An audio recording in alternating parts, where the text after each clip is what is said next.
Hello everyone, welcome to the Mortar's channel, a place to share practical tips and creative that can useful for everyday life. Well, have you ever thrown away styrofoam immediately after use? It turns out, we can still use styrofoam for many things.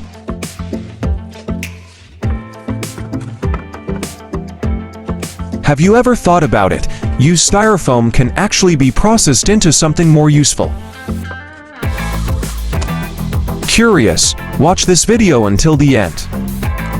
Then we cut it into small pieces like this, so that it is easier for us to process it later.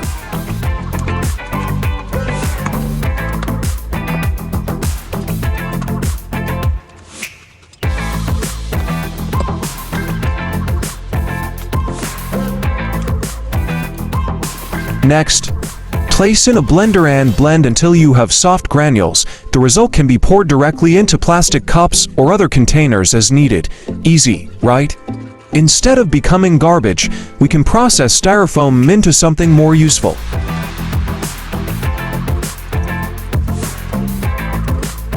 Let's practice.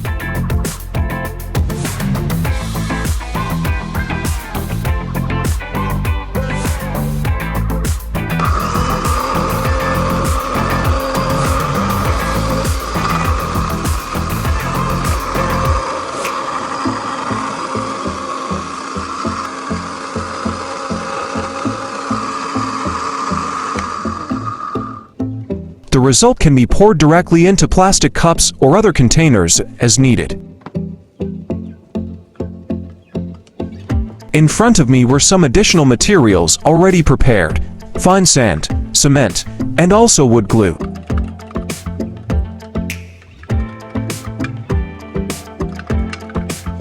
Okay, now we put the cement into the plastic cup.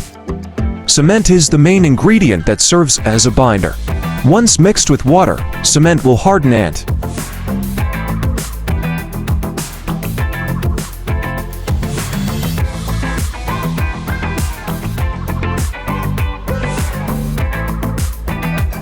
then add the fine sand. If it's just cement without sand, the mixture will crack quickly.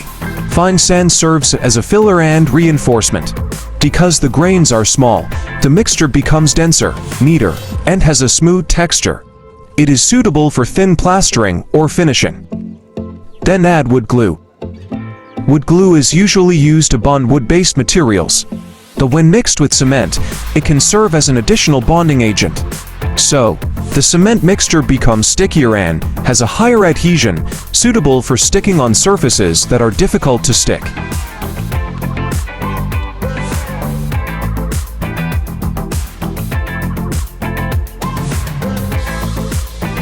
Now the mixing steps: prepare the mixing container. Add cement to be the main binder. Enough fine sand as a base filler. Add styrofoam. Put it into the mixture. This styrofoam serves to make the dough lighter and has heat and sound insulation properties. Pour in the wood glue little by little. Wood glue serves as an additional adhesive so that the dough is more unified, less prone to cracking, and more elastic. Mix all the ingredients until they are combined. Sand plus cement makes it strong, styrofoam makes it light, and wood glue makes it stickier. Once everything is well mixed, this mortar is ready to use. The texture is lighter than regular mortar, but still sturdy thanks to the cement and wood glue. Don't forget to apply a little used oil on the mold. The goal is to make the dough not sticky and later the results are easy to remove. Is the batter ready? Now let's put it straight into the mold. Pour it slowly, fill it to the brim, then trim the surface. This way, the mold will be neater, denser, and easier to remove when it's dry.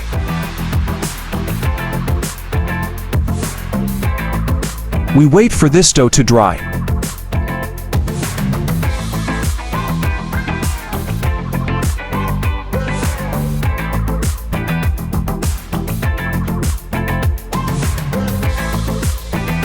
And this is the most awaited moment. Slowly, we release the mold. The results of the hard work of the mixture finally began to appear. It feels really satisfying to see the shape come out neatly without sticking.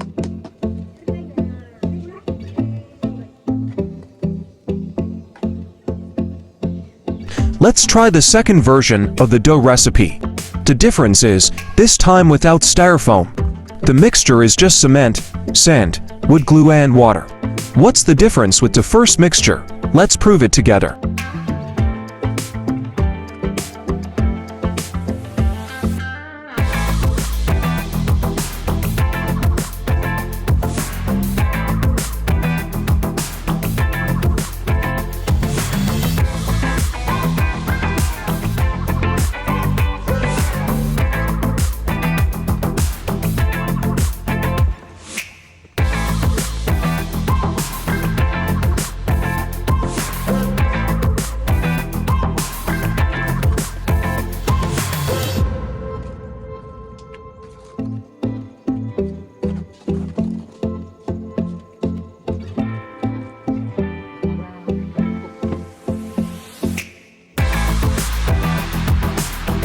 We can see a real difference.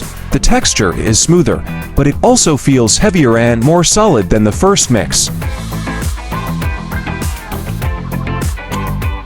To prove the real difference, we weighed these two molds. The result: the mix using styrofoam feels much lighter, while the mix without styrofoam is heavier and denser.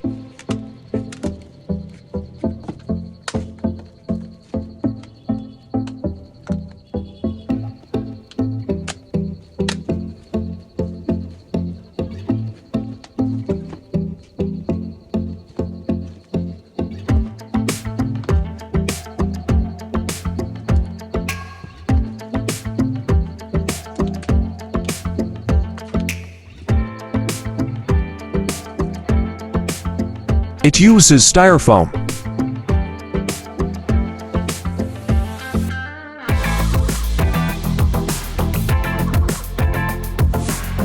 When viewed from the results, both those with styrofoam and those without styrofoam have good strength.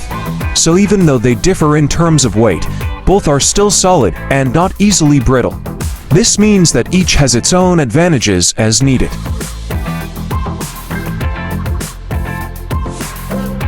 That's the result of our experiment this time. It's really interesting, isn't it, that with a little difference in ingredients, we can produce different dough characters.